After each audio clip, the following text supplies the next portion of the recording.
Hello, everyone. Welcome to the Well City Pitch Competition, powered by the Economy League, presented by Independence Blue Cross, and supported by the Knight Foundation and Philadelphia Foundation. I am Sarita Martin, host of Safe Space on WURD Radio, and your MC for the evening. Yesterday, we heard pitches from our 5 final concepts in community and social connection. Our incredible judges had quite the job cut out for them, and after intense deliberation, they settled on a winner, Hey Auntie, whose pitch was presented by Nicole Kinney. Watching Nicole's reaction, hearing and seeing how her family, friends, and supporters broke out in full-blown cheers and applause, for me, affirmed the power of the Well City Challenge and the impact it will have on millennial health, but also in the lives of the finalists and winners too. Which is why I am so excited to see another round of finalists hit the virtual stage this evening. Tonight, we focus on food and nutrition. As a reminder, this event is recorded, so we encourage you to engage with us in the chat. But please remember to keep it a safe space, a supportive space, and refrain both from inappropriate language and solicitation or pitches of your own. This moment is all about the finalists. We have some new folks joining us, so I'd like to share a bit about why we're here. The Well City Challenge is a social impact program designed to support innovators with new ideas for addressing and improving millennial mental and physical health through community-led ventures. The finalists presenting today are going to pitch based on the work from their rigorous month-long incubator. They worked closely with an advisor to provide exposure to new business and nonprofit development concepts, broaden their network, and deepen their knowledge of millennial health and mental health. This evening, we'll hear pitches from our 5 final concepts from the food and nutrition category. They include BGH Wellness, which stands for Brain, Gut, Heart, Land-Based Johns, Philly Food Therapy, the Freedom Greens and Gardens Project, and last but not least, the Welcome Spot, Interfaith Connection, Coffee, and Conversation in South Philly. The pitches will be followed by a Q&A session with our wonderful panel of judges, who each of them actually will ask one question. Our panel includes Sue Doherty, Chief Executive Officer for MANA, Kim Carter, Vice President of Partnerships for the Enterprise Center, and Karan Horn, chef and founder of 812 Hospitality, Strict Cold Pressed Juice, and Guardhouse Cafe at the Frankfurt Arsenal. Let's meet our judges.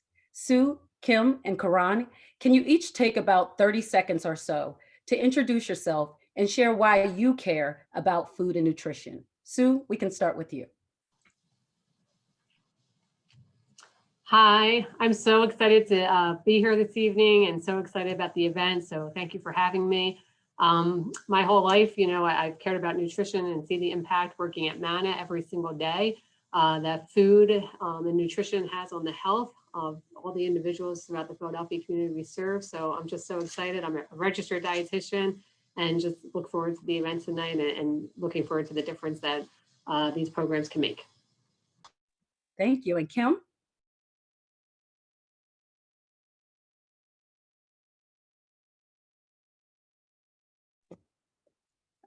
We may not have Kim there yet, so let's go to Karan. We can come back to Kim.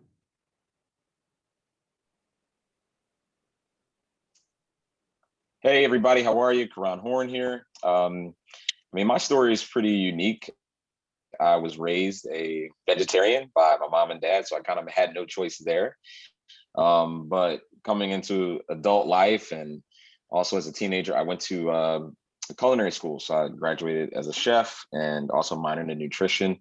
And I'm Philly born and raised. So nutrition is actually a part of my daily life. And I try to make it a part of all my businesses and also just conversation I have with regular people. So really looking forward to tonight's food and nutrition category. And just to hear some exciting and compelling stories that'll make some change. So yeah, that's it. Got you. Thank you, Karan. And I want to circle back. Kim, you there? Yes, I'm here. Thank you. My name is Kim Carter, Vice President of Partnerships for the Enterprise Center, and I'm excited to be here. So thanks for having me. I really appreciate it. And I'm honored to be amongst an esteemed group of judges. But for me, food and nutrition is very important. The Enterprise Center has a community farm, and we also have managed a community farm in partnership with Children's Hospital of Philadelphia. So food nutrition is very important, especially with children, with everyone, but especially with children because they're at such a young age.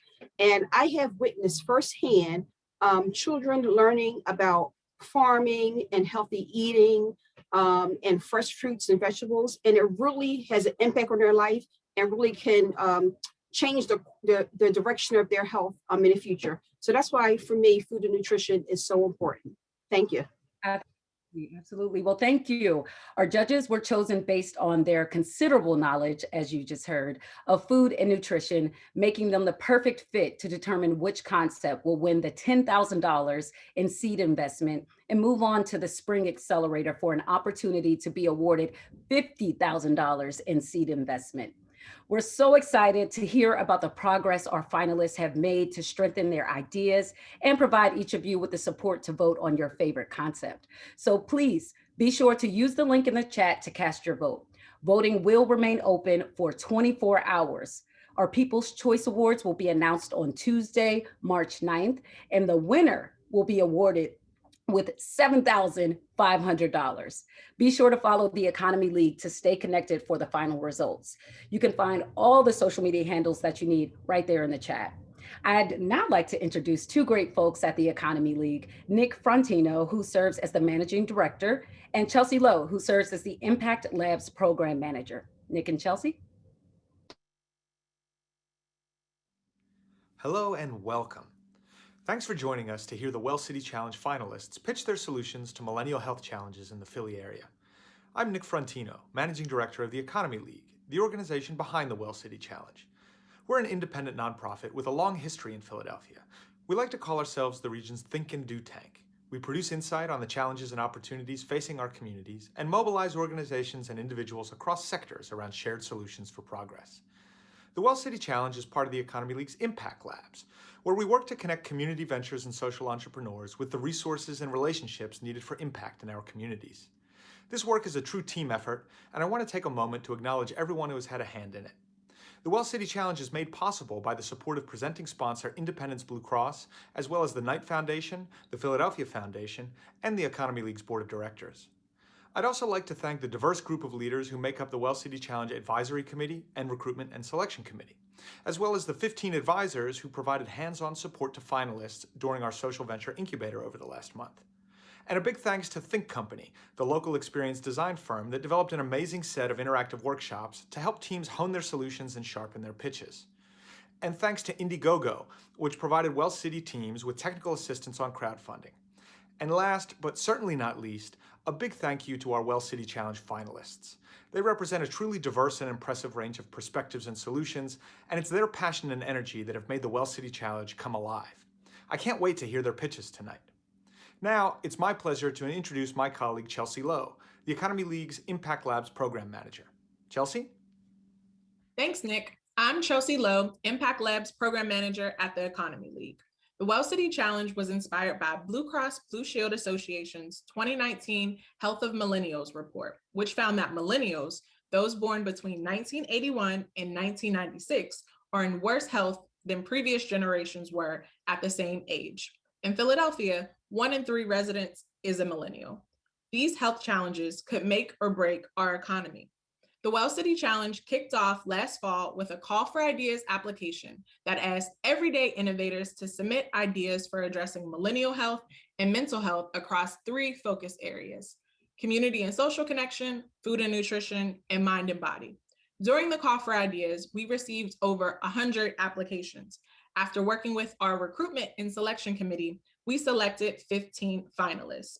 These 15 teams participated in our social venture incubator last month, where they worked to develop their ideas and prepare to pitch. I'm excited for you all to hear from some of them tonight. Teams, I'm wishing you all good luck. You got this. Sarita, take it away. Thanks, Chelsea and Nick. We're moving right along into our first pitch. Jay Ben Chen from BGH, that's Brain, Gut, Heart Wellness. BGH Wellness is a food therapy program that provides an open space to talk about mental health. They also teach cooking and nutrition with a licensed clinician and a registered dietitian. The program reinforces the importance of food on the brain, gut, and heart. Thank you to our Well City Incubator advisor, Dan Roten, and a warm welcome to our first pitch presenter, Jay Ben.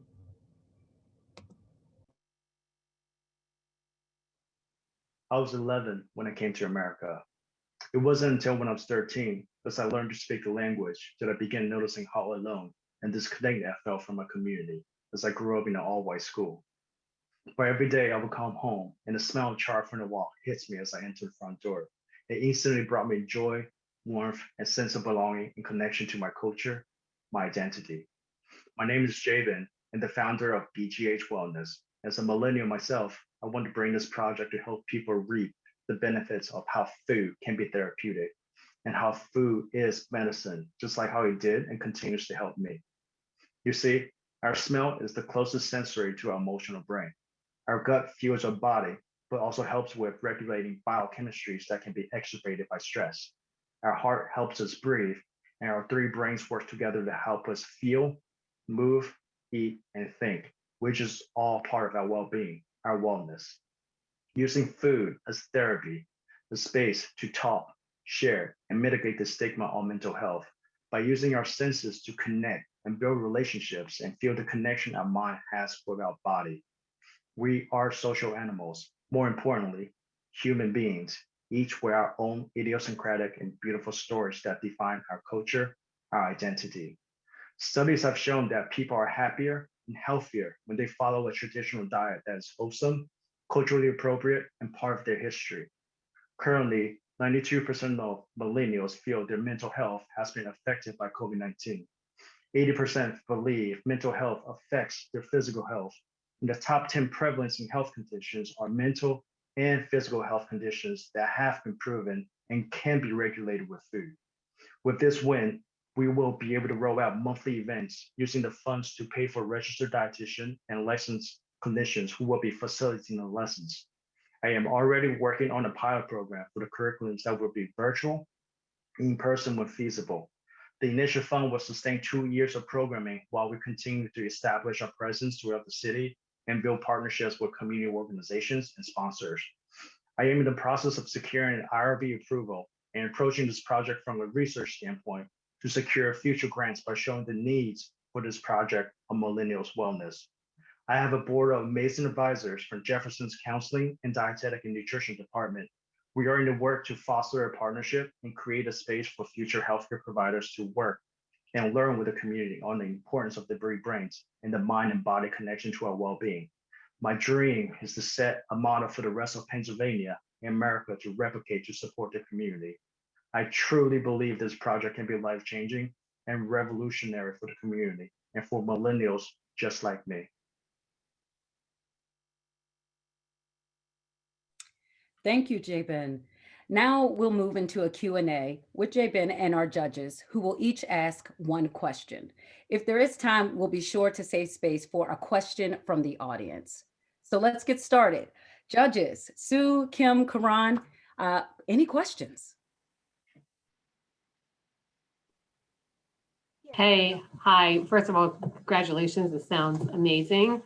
I'm just really interested in, you were talking about the curriculum, and I think you said like monthly events and that this funding would sustain for 2 years. Could you just give me an example of what you see being part of that curriculum?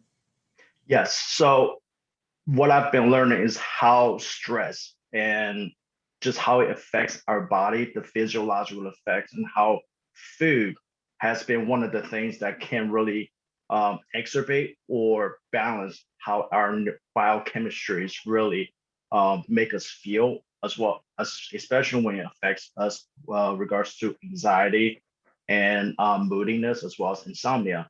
So the curriculum would be built on focusing on tackling everyday stressors that can be caused by stress, anxiety, and mood swings, as well as controlling and learning about our own cravings so we can better put food that's appropriate for ourselves into our body. So the food will really teach and give people the tools to, one, learn to how to cook, as well as learn nutrition that's beneficial to them. Being access to a registered dietitian and a clinician, also get rid of the middleman that really a lot of times prevents people from accessing service. And that's another one of the things I want to address. Thank you. Thank you. And let's go to Karan. You have a question for Jabin?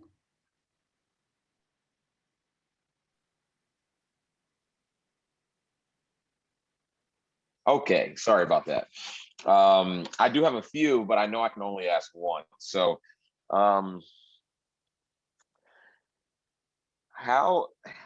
you plan on, I know you plan on having at least monthly events. How do you plan on generating leads for this? Because I feel like your idea, which one I wholeheartedly believe in, your idea is a little bit over the top when it comes to, the general masses, right? So how do you plan on generating leads to connect those dots for, the ideology of your project? Yes. So what's from what I'm going to do, like looking at from an IRB approach, as from a research standpoint, I want to work with the community that's already working with the community. So building partnership with community partners that would love for us to provide the support, as well as offer any of the curriculums that may benefits the surrounding areas. Everything will be portable. And as of right now, everything is virtual. So we will be able to better connect with local partners that's already connected to community, and then build connections with community organizations such as food trusts, Phil Abundance, and of course, one day, hopefully Mana, to like really bring it to a wider scale. But to connect with specifically millennials, we want to work with community partners that's already working with the demographics, and one day to the general masses. That is the dream. Perfect. Thank you. All right. And Sue. Yep, so it's my turn. Thanks, Sarita. Oh, apologies, Kim. Okay. So thanks for your presentation. It was great. My question is, have you ever considered, or could this be a possibility, maybe to have your idea in an app format? The only reason why I'm asking is because with the popularity of like the new Calm app and apps that, can monitor your sleep. And so I'm thinking this could be a good opportunity to be able to collect real-time data if it was in some sort of app format. Any thoughts about that? You literally brought up something I was thinking about 4 years ago, like when I was working as a case manager, actually helping with creating an app that connects providers and especially those with panic attacks or a lot of generalized anxiety disorder that really helps with keeping track of their own physiological symptoms. And that is definitely a great suggestion to really have. One day we can have the funds to really make that connection, because unfortunately an app can be pretty costly, as well as how intuitive it is regards to HIPAA. But that is also the dream, because I really want this project to one day really affect on a policy level, because all we can do right now is support a community, but one day the dream is to get up high. And that is our bell signaling that it's time for us to wrap the Q&A session with the judges. Thank you to our judges. And J-Ben, we have time for a question from the audience, which we have received. And so J-Ben, for you, the question that came through is, you mentioned having food be based around culture. Will the events be categorized by cultural foods? So the culture is part of our identity. That's how I really found myself and my heritage as I grew up here. And food, cultural appropriate food will be part of the curriculum. And for me to really incorporate that,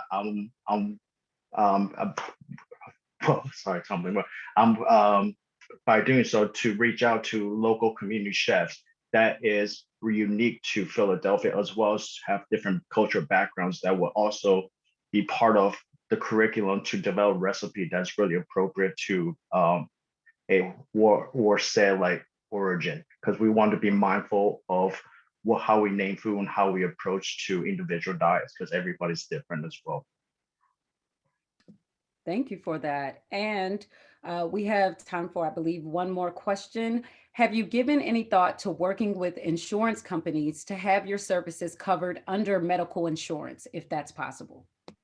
That is also one of the things we have discussed. It really depends on the ethic guidelines, because we're not really here to ensure we're providing a treatment, more so of education, as well as a community initiative to really have the community work together to build the knowledge and understanding, especially around food, nutrition, and how it affects our mental health.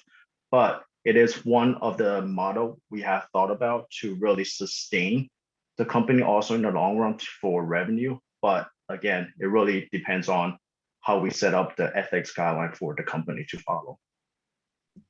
Thank you. So I think we have all of our questions answered that we received.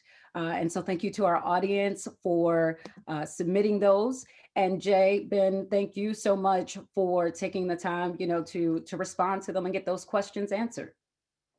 Thank you. Thank you, judges. Yeah. Thank you, Sarita. So up next to the Well City Challenge pitch competition stage is Ashley Gripper from Land-Based Johns. Land-Based Johns is a spiritually rooted organization that provides education and training to Black, Brown, and Indigenous women. Using lessons highlighted in Octavia Butler's Parable of the Sower series, Land-Based Johns focuses on natural agriculture, food sovereignty, survival, carpentry, and community healing. Thank you to our Well City Incubator advisor, Hemnet Ramachandra. Ashley, the virtual stage is all yours. We give honor and thanks to the Creator God, to Mama Earth, and to our ancestors. I am Ashley Gripper, daughter of Paul Gripper and Dawn Kipkin. May they rest in peace. My parents did not have access to the resources they needed to heal their minds, hearts, and bodies. They experienced unprocessed grief, depression, homelessness, and food apartheid-induced heart disease. What they experienced is systemic racism. Systemic racism plagues Philadelphia. Research shows that fast food stores are mostly located in poor Black neighborhoods where folks experience more targeted junk food marketing and a lack of access to healthcare. All of these can damage your mental and physical health. No surprise, heart disorders are the leading cause of death in Philly and one of the health conditions most affecting millennials. These challenges are only worsened by pandemics like COVID-19, where healthcare workers make choices about who lives and who dies, whose life is valuable and whose life can be discarded. COVID-19 emphasizes why community control of food systems and land are not just important, but they are literally our means of surviving, healing, and thriving. In a city where over 80% of food stores offer little to no produce, a big key to healing is having control over what goes in our bodies. I offer land-based joints to my community as a solution.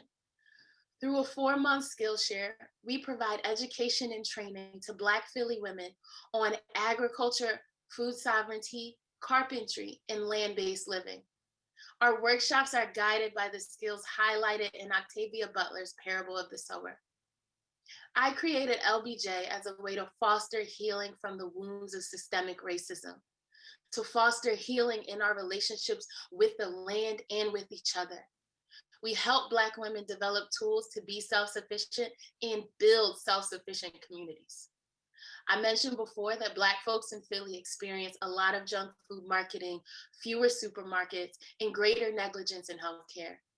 As a PhD candidate at Harvard, my research shows that those same Black neighborhoods that experience food inequities are also the areas with the most community gardens.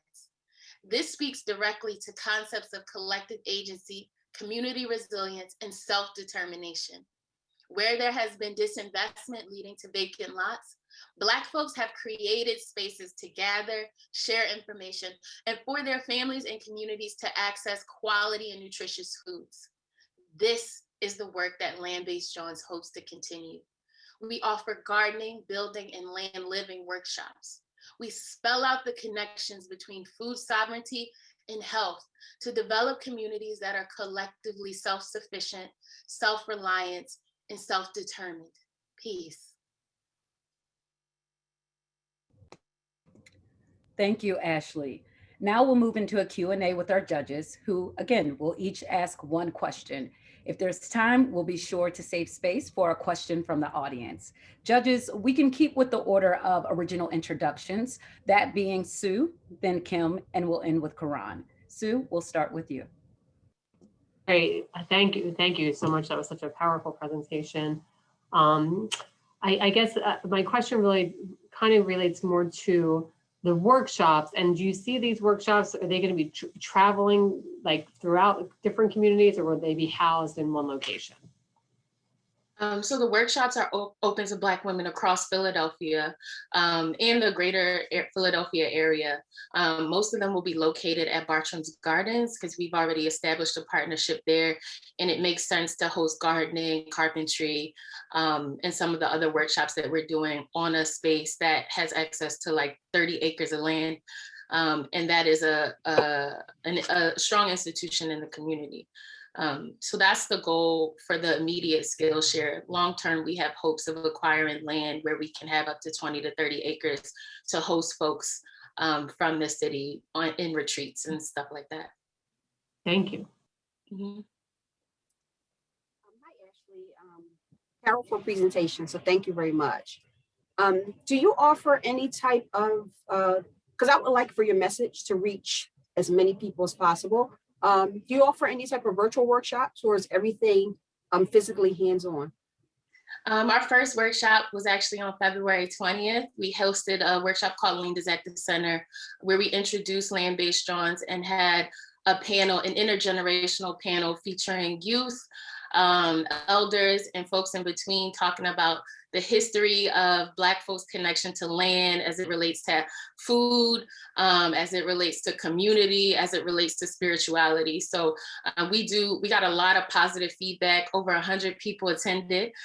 So we're really looking forward to doing more virtual workshops so that it's accessible to every, to as many people as possible. Thank you. I don't know if I should cry. I don't know how I feel right now. It was strong video. But I was really, you're really passionate about your project. So that I mean, this speaks volumes. So connecting to the land is one thing, right? You got that's literally the first step of growing food. But once you're past that, how do you plan on incorporating and teaching what to do with the food? Well, I'm glad you asked that. My main partner in this work is Chef LaQuanda Dobson. Speaking of, I got to do a quick plug. She's doing a talk with Les Dames et Pouffier or something like that right now. So after this, please join that and support her work. She's a culinary and cultures coordinator at Bartram's Garden or Sankofa Community Farm. And we work together to figure out what the work looks like after this. So for instance, we have a celebration dinner that will happen at the end of the Skillshare where we're featuring African crops from the African diaspora. We're connecting it beyond just growing food, but also what's the spiritual and physical power of that food to heal your body, of eating your ancestral foods, eating your cultural foods. So that's kind of how we're trying to tie into the what to do with the food piece, because I think for Black folks especially, it's the culinary aspect and it's the growing food aspect. You can't separate them. And I think sometimes people try to separate them, but really they're one and the same and they're connected. Awesome. Thanks. Thank you to our judges and Ashley. Just hang tight because we now are going to transition to our audience Q&A. And we've got quite a few questions that have come in and we're doing really great on time. So I'm going to ask a question that came in by way of Bets. Bets said, Ashley, what is the difference between surviving and land-based living? I really appreciate this question. So surviving, I think, survival to me is a European concept. It's a concept that's focused on scarcity. And I think about land-based living is focusing on the abundance and the gifts that come from the earth. So we're not in a survival mode to like, oh, do we have enough to eat? But really we're like, how do we live in connection with the earth in a way that the earth is gifting us, caring for us, and we're caring for the earth and for earth in return. So when I think about the difference, it's really about scarcity versus abundance. And I have found in my own life in terms of grief and processing that grief, that as I care for and pour into the land, she does the same for me. Thank you. And we have one more question that came in from Helen. Can Ashley talk more about how Octavia Butler's work is woven throughout? Yes. So in Parable the Sower, there are a couple things that stood out to me. I adopted the motto, stay ready so you ain't got to get ready, after I read that book. And that's really, it's not about saying that we should be living on edge or being scared all the time, but really we should just be prepared for whatever, whenever. So Land-Based Jones also has a self-defense component for Black women. So we're doing some body mind centering and thinking about the connection between our minds and our bodies. We're doing, we're learning about like Muay Thai and different combat. We're doing, in Parable the Sower, Octavia Butler highlighted agriculture and gardening as a big part to rebuilding their communities. Carpentry, people were literally building houses, right? And there was also this theme that I felt went throughout the books of self and community healing. Thinking about how we, thank you. Thank you once again, Ashley. Thank you to Land-Based Jones, and thank you to our lovely audience for your questions. Joining us now is Joshua Bullock from Philly Food Therapy. Philly Food Therapy is an inclusive, holistic, healthy food experience that brings together local farms, healthy ingredients, and physical activity. They do this with the purpose of cooking a meal and giving millennials a tool that they can take into their own kitchens. Thank you to our Well City Incubator Advisor, Jared Bernier. Joshua, welcome. Take it away. Hello, and welcome to Philly Food Therapy. My name is Josh Bullock, and I'm the owner of Farmer's Keep, a healthy restaurant in Center City. When I saw the Well City Challenge, I knew I wanted to use food as a solution. The question was how? I recalled an experience I had with an employee of mine. We'll call him Joe to protect his identity. Joe worked with me for 3 years. He was in his mid-20s and was battling depression. He hadn't yet graduated college, and every time he logged on to Facebook, he was seeing all his friends graduating, engaged, moving to new cities, working their dream jobs, basically accomplishing the things he'd hoped to, accomplishing perfection. Well, Joe was creating this internal narrative in his head where he wasn't where he was supposed to be in life. He wasn't keeping up with the Joneses, if you will. He was just trying to find his place in the world. And like Joe, when millennials look for where they belong, they turn to their phones, in particular social media, and they find themselves judging their own lives as compared to their peers' highlights. So I started working more hands-on with Joe. We prep together, we cook food, and we connect through our work. And I noticed that as the weeks went by, Joe was snapping out of his funk. He was showing more energy, he was showing more positivity, and it became clear that it was the cooking that was helping him. Because when we were in the kitchen, he wasn't looking at social media and comparing himself to his friends. He was focusing on the task at hand. And this is really where Philly Food Therapy was born, now that I look back. So what is Philly Food Therapy? Well, at its core, it's cooking therapy, using the entire cooking process as a form of therapy to help someone focus, tune out the Joneses, and take the lessons learned in the kitchen and apply them to life. There's been very encouraging studies on the idea of culinary therapy. Cooking offers value physically, cognitively, socially, and interpersonally, encourages creativity, requires concentration, and can act as a healthy distraction for someone with anxiety or depression. It's the only form of therapy that can provide both a tangible skill set as well as an immediate accomplishment to help fight afflictions of anxiety, depression, and chronic stress. The other benefit of this therapy is that it's finite. It's not endless sessions where you can spend thousands of dollars and years of time with the traditional therapist.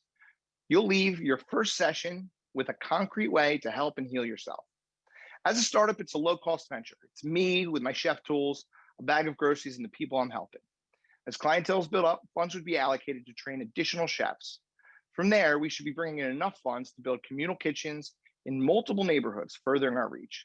In these spaces, we'll hold individual and group sessions, reinforcing the ideas we work on while showing people firsthand that they're not alone in what they're going through. We would also set up a digital platform to access online classes. As part of the philanthropic side, we'll target local celebrities and social media influencers to purchase cooking classes. They'll gain the same therapeutic benefits, but every class will also fund sessions for those who can't afford the cost, as well as giving a direct example to those struggling that we're all cooking in the same kitchen. We're just making different dishes. Thank you. Thank you, Joshua. We'll now bring in our judges to join them for a Q&A. And of course, there's time. We'll be sure to open the floor for audience questions. So Sue, Kim, Karan, your question?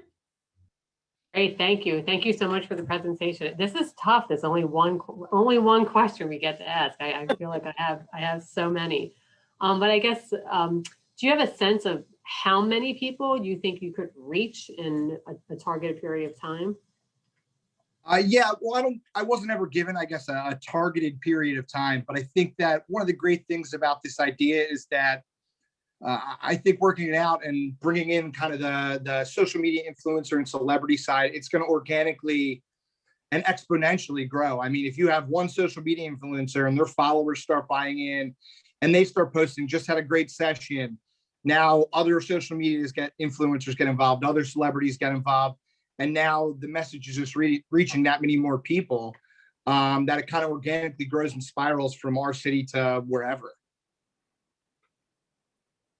Thank you. You're welcome. Thank you, Joshua. I thought your presentation was great. And for me personally, cooking is therapeutic for me. So I completely understand. Yeah. So I completely understand, what you're trying to achieve. Have you ever thought about, and you may have already done this, have you, I guess, lightly tested the market since you're in the industry now to see, how this idea would take on? Yeah, I actually offer cooking classes, cooking sessions, and cooking therapy right now from my restaurant as an option. It's very well received. And I think the biggest thing is that I know I kind of highlighted the mental health issues in my presentation, but I think there's something for everyone here because, and it's what I love about food, right? People congregate around food for the best and worst moments of their life. And we all kind of share that in common.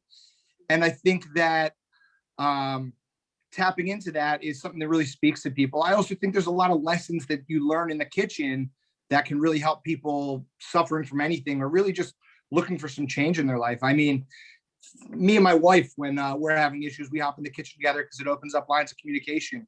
The simple things like sharp behind, stoves hot, on your left, on your right, opens up those lines of communication for other issues to be discussed and other lessons to be learned.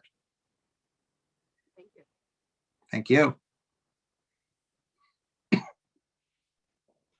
Yo, Josh, I mean, being on the line is, it's nothing like it. So I really Well, I got the hat on, right? I really appreciate you just tying this together. It's not expected, and I think more people should know how to cook, period. So but going into the question, how are you planning on appropriating the funds to spread them, not necessarily spread the message, but how are you planning on appropriating the funds to basically not improve, as a lack of a better word, but just increase your awareness or spread this vision even further?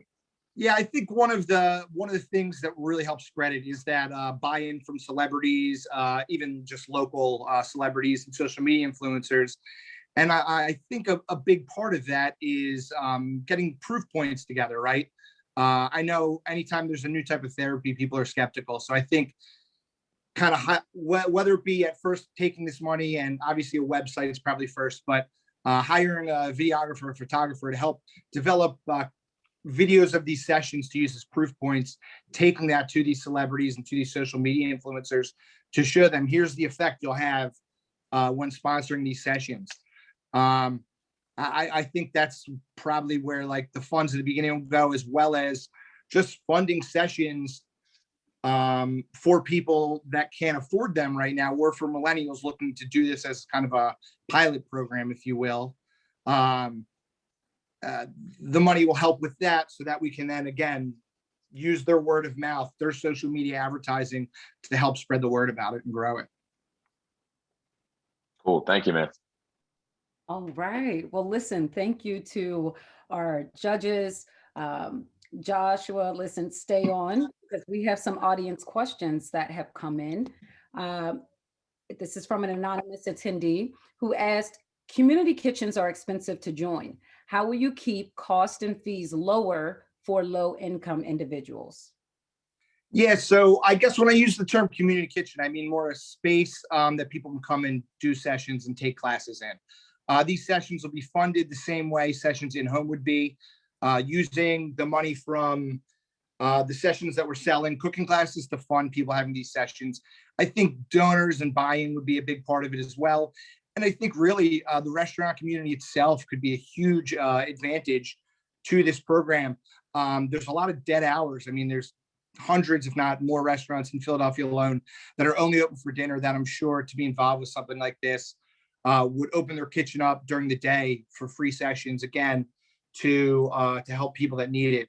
So I think there's a lot of avenues, whether it be using existing spaces or, like I said, taking money that we make from the for-profit side of the business and using that to build these kitchens to hold sessions in for the non-profit side of things. All right, thank you. And Lionel asked, will this help with ServeSafe? Will it help with ServeSafe? I don't envision this being like a ServeSafe training. Obviously, anytime I'm cooking, I mean, I'm ServeSafe certified. Any other chefs that were on board would be the same, so that when we are teaching classes, we're keeping up to the highest health standards and sanitation standards, especially in a time built around COVID.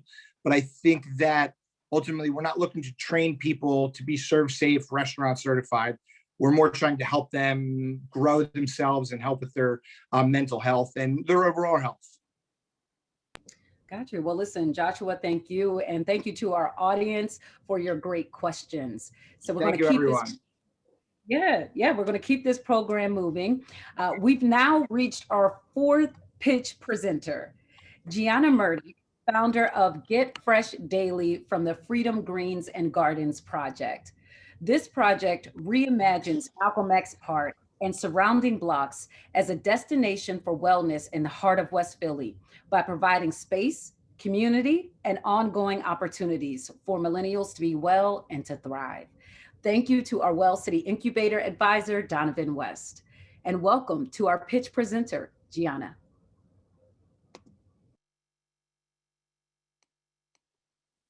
Hello, friends. I am so excited to introduce you to Freedom Greens and Gardens, a wellness membership package that includes the Get Fresh Daily Food Box, designed to help Black millennials transition and maintain a healthier lifestyle. We've all been there, right? It's the top of the week. You're like, this is it. Starting now, I'm going healthy. But by the end of the week, you've just fallen off because it's just too time consuming, too expensive, whatever. It's just too much. Now, what if everything you needed to make your healthy meals easy, affordable, and finger-licking delicious was available to you in one quick stop? Would you give it another try? Listen, I know transitioning to a plant-based diet can be tough.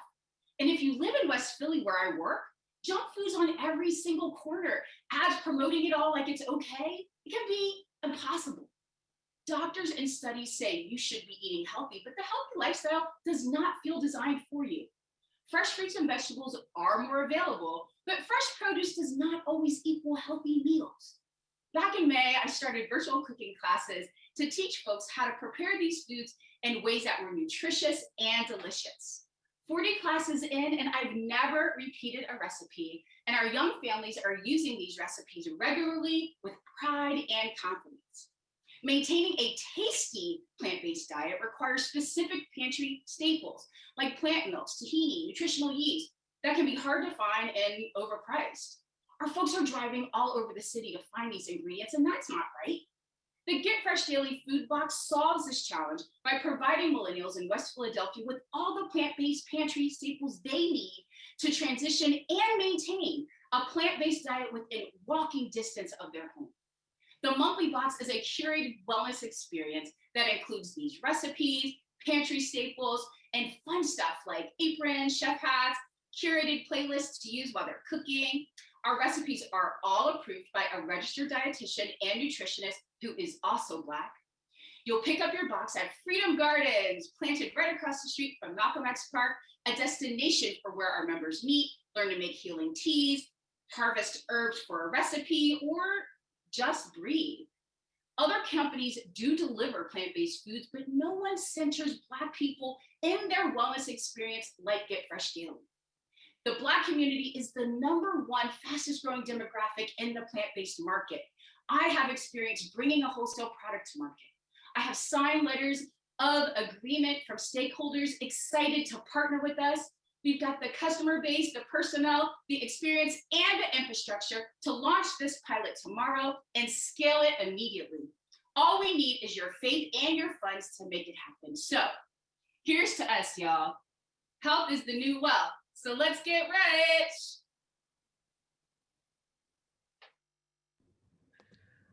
Wow, thank you, Gianna. Let's bring in our judges and hear any questions that they may have for Freedom Greens and Gardens. Time pending, we'll take your questions right after this, so start dropping them in the chat right now. Sue, Kim, and Karan, your question? Hi, congratulations, great presentation. I want to toast you at the end there. That looks like a great drink. So I guess my, again, 50 million questions, but my one question would be, how do you plan on marketing the box and getting people to just know that it exists? I'm really excited that you asked that. I have a background in marketing. So, I mean, the box itself is going to be an entire curated experience. So we're talking about just a whole experience. I have the audience. I've been doing these classes. I've been delivering food and teaching these classes to 100 people at least just out of the gate. And being centralized in West Philadelphia, that is so family focused, really using that space itself and doing a lot of promotions, I mean, flyers, advertisements, of course, social media to connect to those families and the connections that are already existing. You know, I'm excited about the marketing piece, that I'm very confident about being able to promote this. Great, thank you. Yes. Hi, Deanna. Great presentation. Really enjoyed it. Thank you. Yeah. Thank you. So for me, as someone who made several attempts to transition to a plant-based diet, and the struggle for me was always in preparation, because it takes a little more work, you know, obviously to prepare healthy foods as opposed to just going to a store picking up something, even though that's not healthy. So can you tell me what type of ideas you have to help people who are afraid of the whole preparation? Yeah, I mean, I think that is one of the greatest barriers to thinking you can transition to a plant-based diet. But what I'm really excited about are the cooking classes and being able to do that together in community and really teaching people how to do this prep. I mean, we do step by step. Again, the food box is going to incorporate all of the ingredients that you need to bring together the meals themselves. And, you know, the produce is the only thing that you'll need to bring to the table. But again, it's really about just doing this together and doing it in community that takes the stress off. Like when you're by yourself and you're trying to do plant-based and all these ingredients are kind of overwhelming. But if you come together and we're doing it together and we're taking our time to do it together, it alleviates that stress.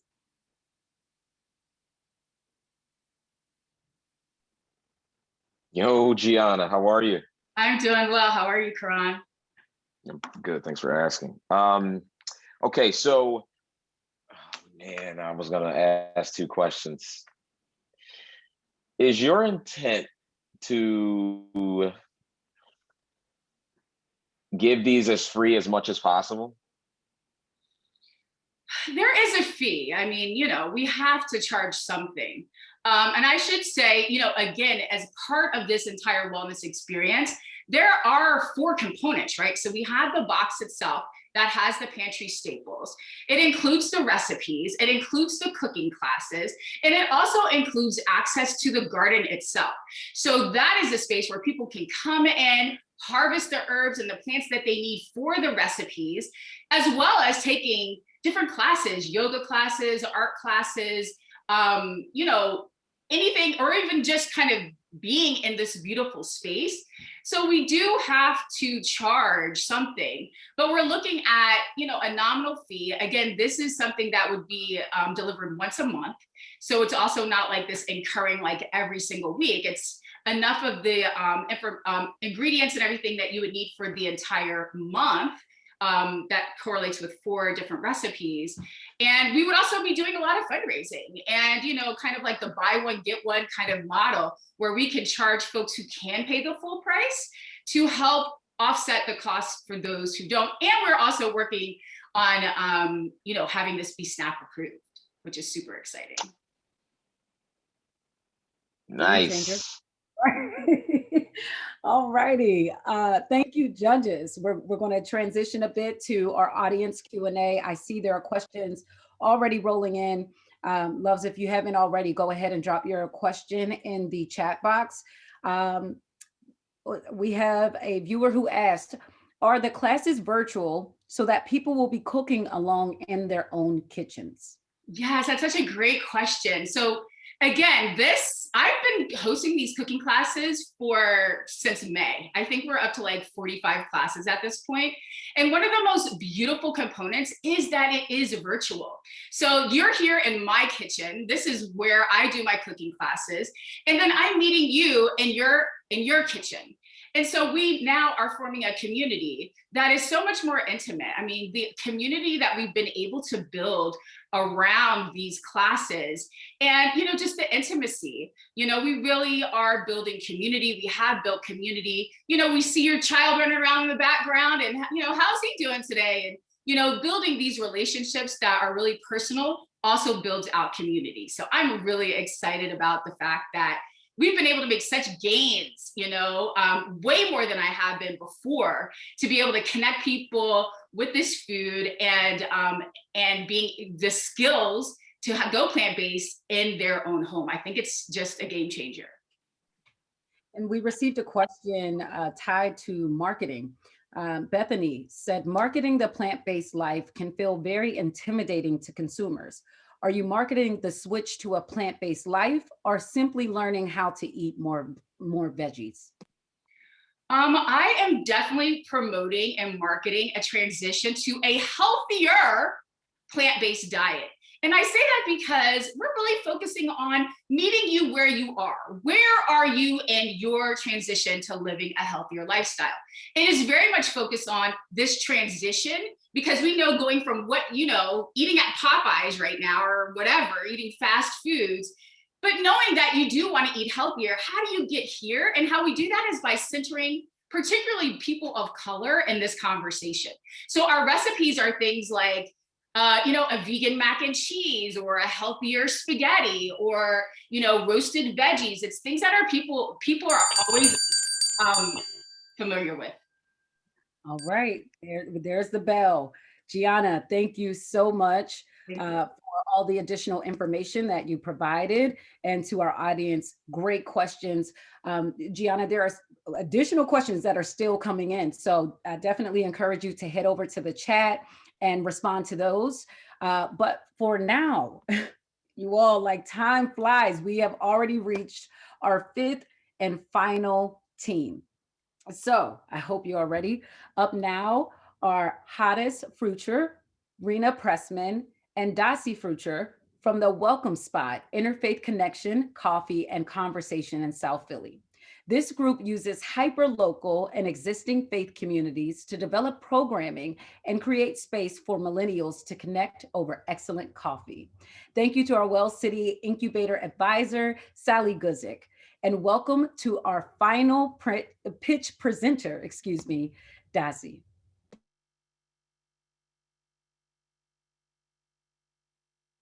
This winter in Philadelphia was a really dark and lonely one. People struggled with isolation, and we also know that mental health struggles were steadily increasing, particularly for millennials here. And as a synagogue startup in South Philadelphia, we wanted some way to help people, bring people together. Here's what we did. We asked people to name miracles that they were experiencing on cards that we would hang outside of our synagogue. And they came pouring in, celebrating sobriety, family, resilience. And we were surprised at the number of faiths reflected in this storytelling, and we were so moved.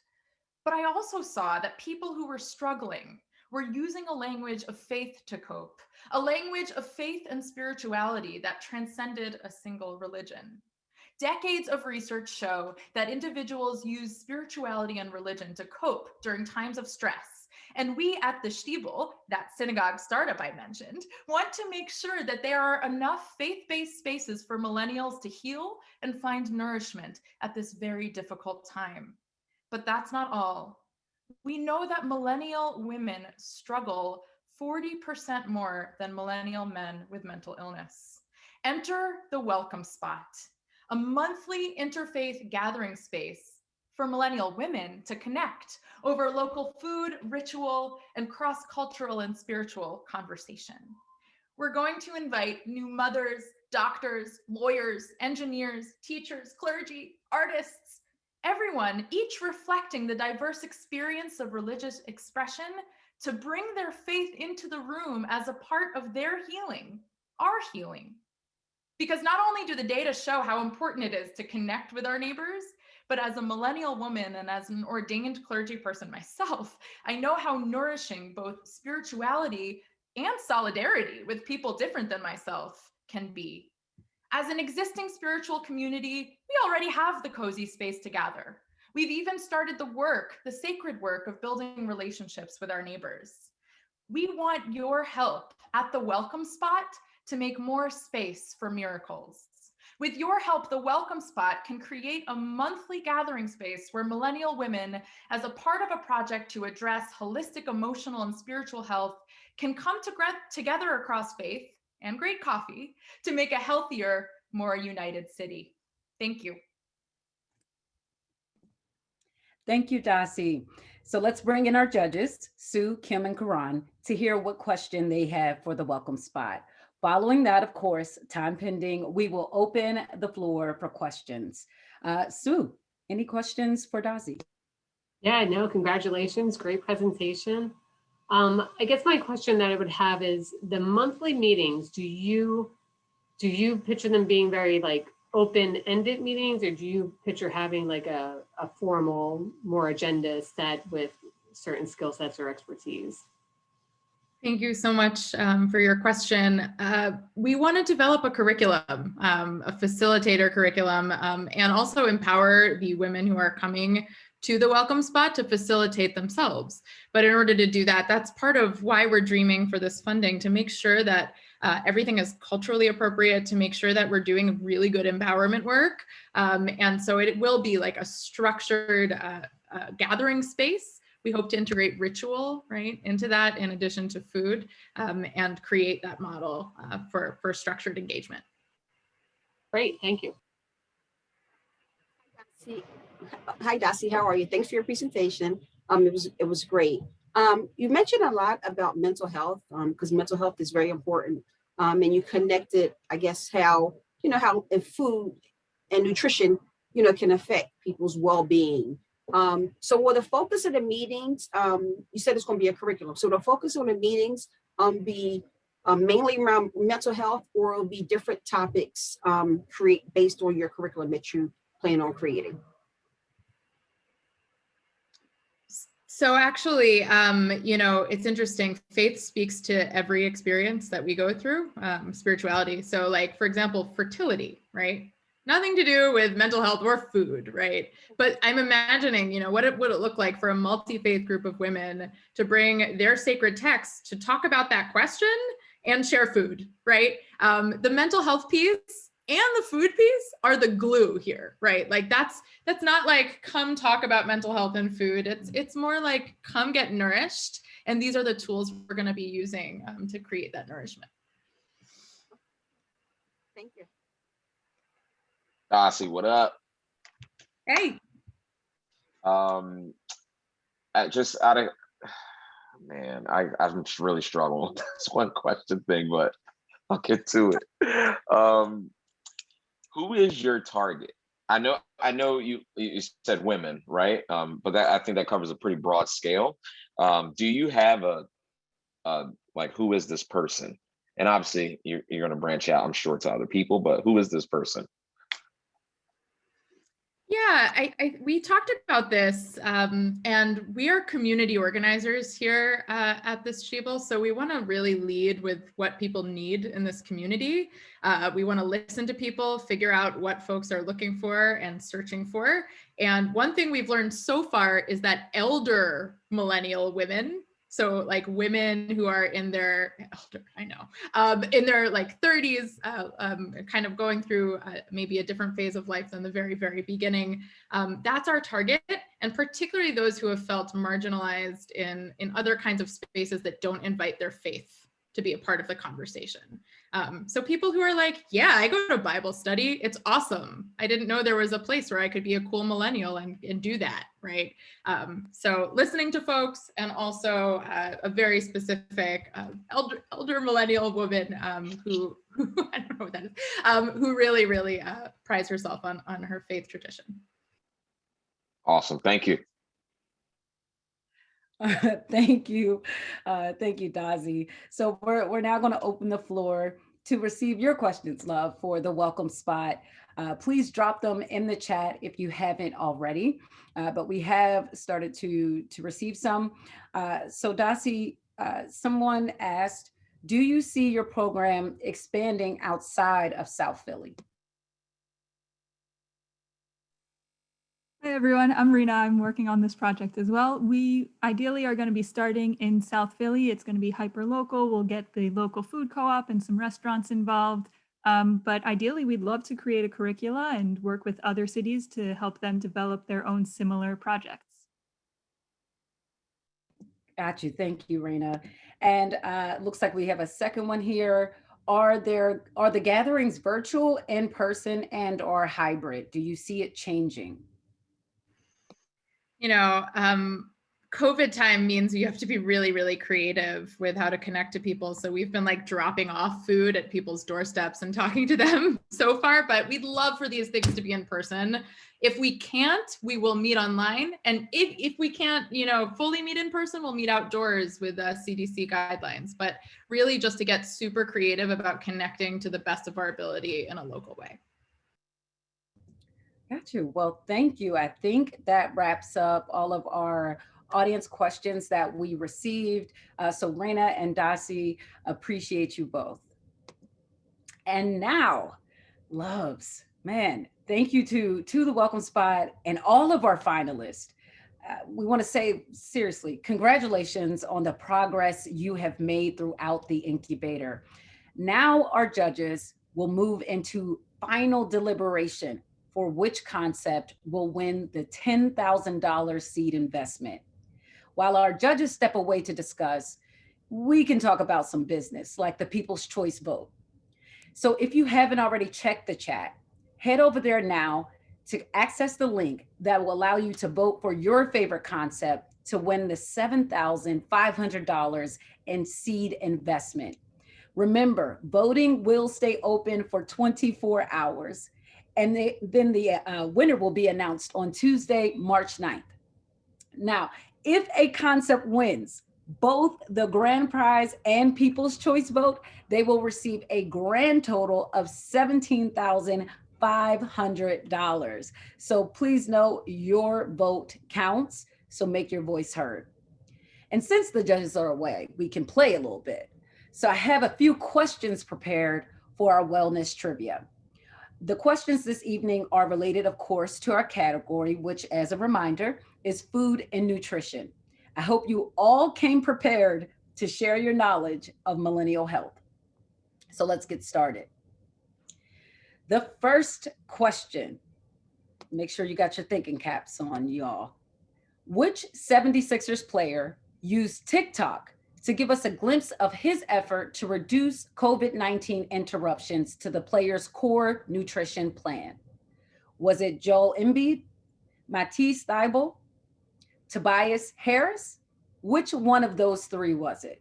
I'll give you a few seconds. Head to the chat and let us know which one you think it was. Which 76 player used TikTok to give us a glimpse of his effort to reduce COVID-19 interruptions to the player's core nutrition plan? Was it Joel? Was it Matisse? Was it Tobias? Who do you think it was? I see folks coming in right now. You all are saying Embiid.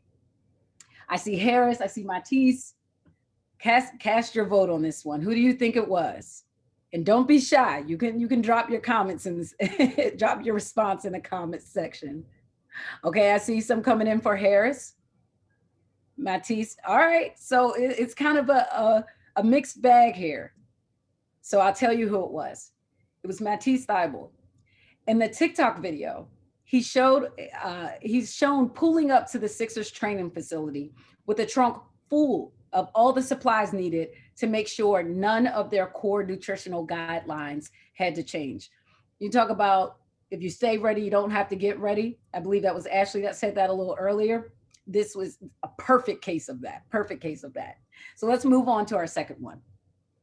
According to a report titled What Millennials Eat by author Joy Chan, there are a handful of values that seem to define millennials as a generation of what? A generation of vegans, a generation of consumers, or a generation of creatives? Which one? Again, Joy Chan, in the report titled What Millennials Eat, said that there are a handful of values that seem to define millennials as a generation of vegans, consumers, or creatives. Hop in the chat, let me know your choice. I see creatives coming in, a lot of creatives. Okay, we got a consumer. We got a consumer. And yes, please do not be shy. I'm looking, I see more consumers coming in. All right, here's your answer. Consumers, consumers. Joy Chen, based off of this report, said that there are a handful of values that seem to define millennials as a generation of consumers. As a millennial, I think it's a mix. We're definitely creatives for sure. Third one, in 2020, celebrities and chefs in 10 cities partnered up for a burger showdown in support of Frontline Foods, a volunteer community that feeds frontline heroes and impacted communities in times of crisis. Which Philadelphia restaurant participated in the fundraiser? Was it Village Whiskey, Berg's Hideaway Lounge, or Alpin Rose? Which of those three? Village Whiskey, Berg's Hideaway Lounge, or Alpin Rose? And I'll run the question back just in case. In 2020, celebrities and chefs in 10 cities partnered up for a burger showdown in support of Frontline Foods, a volunteer community that feeds frontline heroes in impacted communities in times of crisis. Which Philadelphia restaurant participated in the fundraiser? Hop in the chat, let me know your picks. I see Village Whiskey coming through, Berg's Hideaway Lounge. There's a lot of Village Whiskey here. Someone said, Ashley said Village Whiskey burgers hit. It hits different. All right, here is our answer. It was Village Whiskey. When patrons order the healthcare hero, $2 from every order goes to feed frontline healthcare workers through Fuel the Fight. The Village Burger comes with garlic broccoli rabe, sharp provolone, and long hot escabeche. On to our next question, and this is our final one. Which member of the Roots connects food with activism through food salons? Is it Black Thought, Rozelle, or Questlove? Which member of the Roots connects food with activism through food salons? Hop in the chat, let me know your pick. I see Questlove, I see lots of Questlove. Black Thought. Allison said, I have his cookbook. Let me know how is it, Allison? Let us know how it is. Ren said Black Thought equals vegetarian. All right, so here's your answer. Questlove. He has been a celebrity ambassador for Food Bank for New York City and a member of the City Harvest Food Council. His activism aims to raise awareness on how enmeshed racism is in the fabric of our country and in the food system too. A past food salon featured a food justice theme where guests wrote anti-hunger slogans on paper plates, such as "Food is fuel for my family" or "Food is fuel for my mind," and photographed them. So shout out to Questlove for his connection of food with activism. So we're going to keep this going, I believe. Yes, we're good.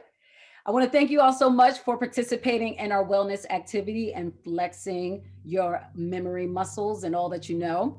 Now I would like to welcome Donna Crilly Farrell from Independence Blue Cross, our presenting sponsor, to share remarks before we announce the grand prize winning concept. Donna?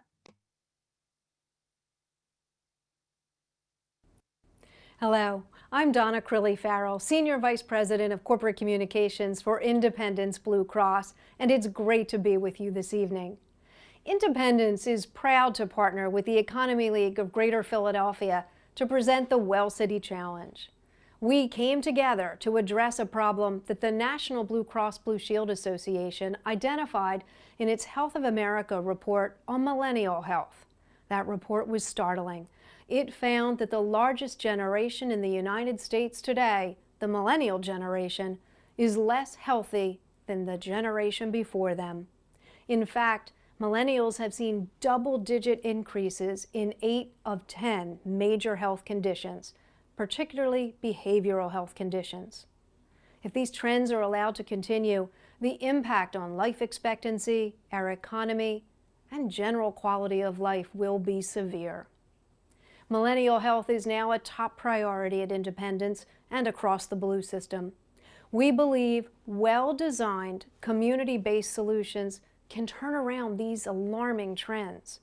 So we joined with the Economy League to put the call out for solutions through the Well City Challenge. And the community responded.